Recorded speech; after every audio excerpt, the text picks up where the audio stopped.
د قیامت پر ورځ باندې میدان محشر چې کله ولګي نو په دې میدان محشر کې د انسانان به ټول راجمعي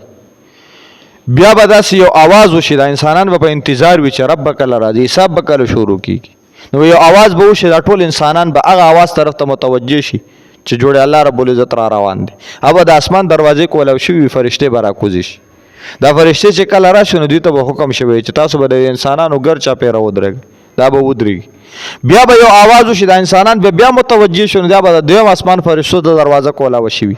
دا فرشته چې راشي دا به داسې ودرېږي دریم څلورم پنځم خو هر اسمان فرشته دا به د ټولو انسانانو او دغه اسمان د فرشتو نه سیوا وي لکه د اووم اسمان فرشته چې کله راکوزي شي د شپږ وړو اسمان د فرشتو د دې ټولې ځمکې د انسانانو نه به دا سیوا وي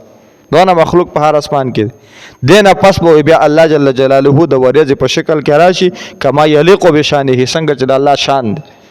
په کرسی بناس وي په عرش بناس وي څنګه چې دغه د شان سره خی نه دغه د کرسی نه تعبیر کېدی شي او نه د عرش نه تعبیر کېدی شي بیا به الله رب العزت راشي نو په دې وخت کې به الله تبارک وتعالی فرش اوچتونکي فرشتې به وي د الله تبارک وتعالی سره نو دا هغه تعبیر د یاتیهم الله فی ظلال من الغمام الله به راشي په سوري کې د وریاځ والملائکه او فرشتي به ور سره وي وقضي الامر دلته به الله تبارک وتعالی حساب کتاب شروع کړي چې حساب کتاب شروع شي د دې دوه مخلوقاتو حساب دا په مقدار د نیمه ورځې کې وشي او کومه نیمه ورځ زمونږ د نیمه ورځ او بعض مفسرین لیکلي زمونږ د دې ورځو د جمعې د نیمه ورځ په دې کې به الله د ټولو انسانانو حساب کتاب وکړي